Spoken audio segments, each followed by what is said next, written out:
भ्रष्टाचार बंद करो, भ्रष्टाचार बंद करो।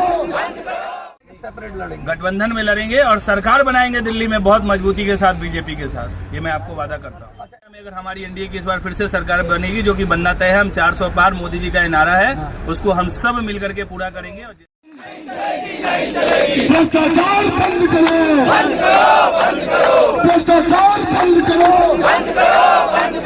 ये तानाशाही नहीं चलेगी, भ्रष्टाचार बंद करो,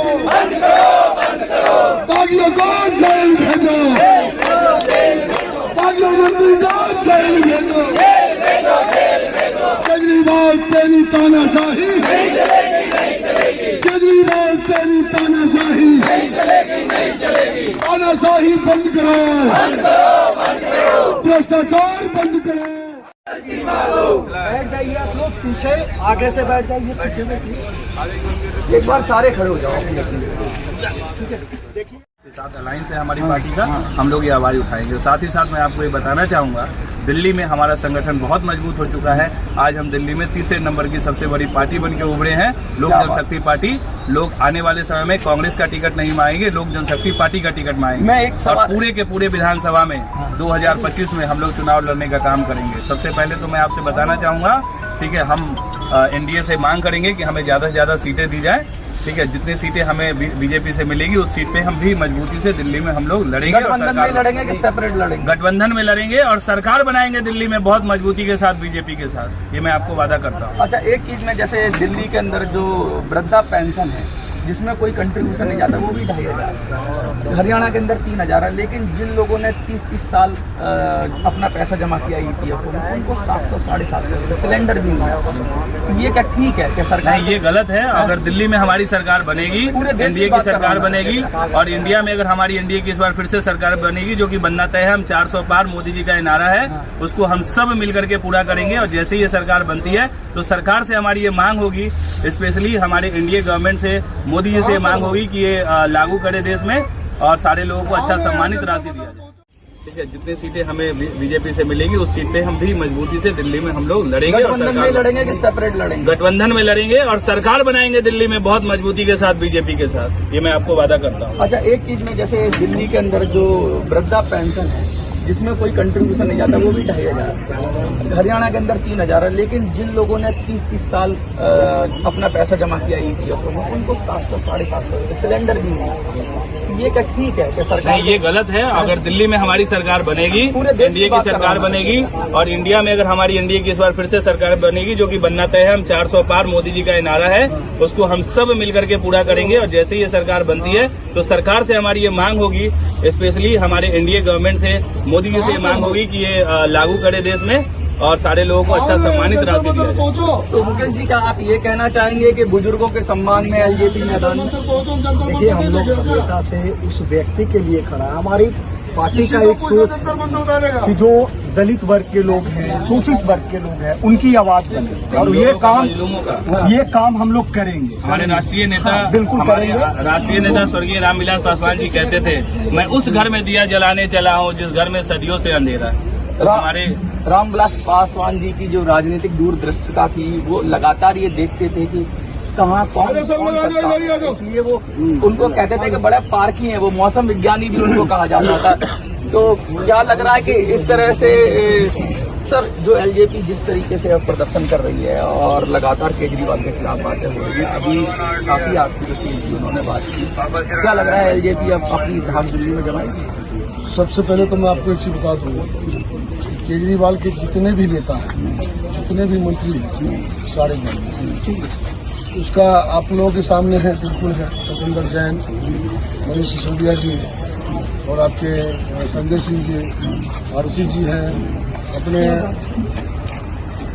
आरटीसी जी हैं, सौरभ भारद्वाज है, कैलाश गोलक है। वैसे एक बात मजे की बात है कि ज्यादातर लोगों के नाम भी नहीं पता, नेता बन गए, मतलब सुन बोलिए। सबसे बड़ी बात क्या है, नाम पता सबको क्या है, ये बहरूपिया है। बहरूपिया को कौन जानता है? ये तो आए थे दिल्ली में, बोला बनाया इन्होंने दिल्ली में, इन्होंने थे किसी भी मैं अच्छा काम करूंगा, विकास करूंगा, खंबा पर चढ़ जाता था, दिखाता था लोगों को कि मैं अन्ना देखिए, सबसे मेन क्या है कि अन्ना जी के आंदोलन से ये अपना लोकपाल भी लाएंगे, ठीक है। और दूसरा, सबसे पहले तो एक चीज और समझ लें, अन्ना जी के खरम उठा के राजनीति, और ये तीनों बैरुतिया, योगेंद्र जी, प्रशांत भूषण जी और केजरीवाल जी। कुमार विश्वास तो बाद में आए, सुन लीजिए ना, 3 लोग थे और 3 लोगों में से आपस में एकता नहीं हो पाया, तो आप समझ ले ये दुर्भाग्य। काम बिगाड़ा तो नहीं है कहीं? हाँ, ऐसा ही है, ऐसा ही हुआ है, 3 बिगाड़ा ही हुआ है।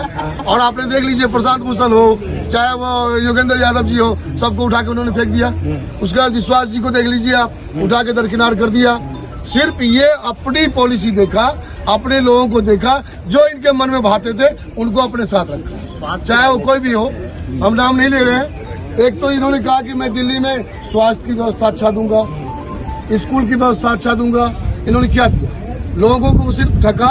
इन्होंने कहा कि मैं स्कूल की जो है नया बिल्डिंग बनाऊंगा, नया ये करूंगा, लेकिन आज तक एक ईंट भी नहीं लगा। आज देख लीजिए परिस्थिति दिल्ली के सामने है, आप सबके सामने, मीडिया को सब पता है। पानी हो चाहे बिजली हो चाहे कोई भी हो, खरंजा हो, नाली हो, देख लीजिए बद से बदतर हालत है। पूरी तैयारी लग रही है आपकी दिल्ली चुनाव की, मुझे लग रहा है। नहीं, सबसे पहले तैयारी नहीं, देखिए हम लोग रामविलास पासवान जी के सिपाही हैं और हम लोग उनके पक्षियों पर चल रहे हैं। और रामविलास पासवान कहा करते थे कि राष्ट्रपति का बेटा हो चाहे चपरासी की हो संतान, सबकी शिक्षा एक समान, वो कहा करते थे। और दूसरा, एक कहावत आपने सुना होगा, आज चरितार्थ है कि लोक जनशक्ति पार्टी रामविलास ने आज पार्टी तोड़ने का भी लोगों ने काम किया, सब कुछ किया। उसके बाद भी देख लीजिए, जीता जागता, कहते हैं कि जमीन में मिलाने की कोशिश की, लेकिन फिर से उभर के आ गया। जीता जागता आपके साथ, सुनिए, जीता जागता है। आज हमारे जितने पदाधिकारी हैं उनके सहयोग से आज चिराग जी अपने मुकाम तक पहुंचे और लोकसभा में मुझे 5 सीट कहते हैं मोदी जी के हनुमान है वो। देखिए, ये सब तो कहने की बात होती है। और दूसरा वाली बात नहीं, हो तो बिल्कुल है, बिल्कुल है, साबित किया है, इसने दिखाया है, बिल्कुल। और मोदी जी ने भी उनको रिवार्ड किया इस वजह। बिल्कुल बिल्कुल, आज का रिस्पेक्ट भी मिला है इनको, चिराग जी को, और सारे नेता देखा है। क्या कहेंगे, असली पार्टी जो है वो चिराग जी के पास ही है, मतलब ये संदेश चला गया।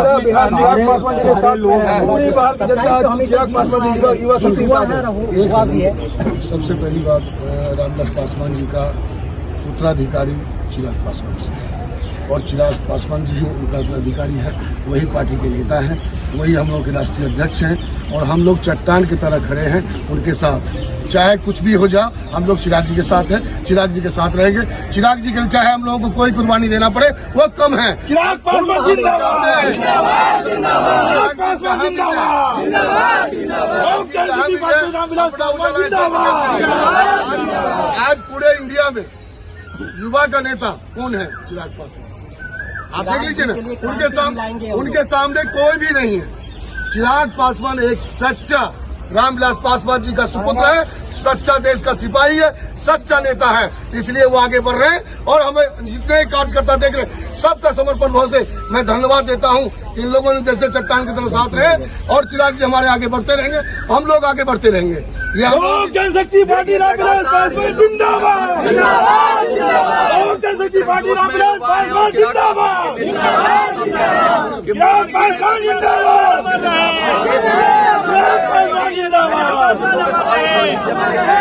के बारे में पूछा तो उन्होंने कहा कि भाई हर किसी पिछड़े कमजोर लोगों के साथ में है, एलजेपी पूरी तरह से साथ में, और इस मुद्दे को वो उठाएगी। अगर 400 पार जाते हैं और सरकार में भागीदारी करते हैं तो सरकार पे दबाव दिलाएंगे। अब देखना ऐसा है कि जो कहा जाता है वो कितना किया जाता है। लगातार देखते रहिए मिनी संसद।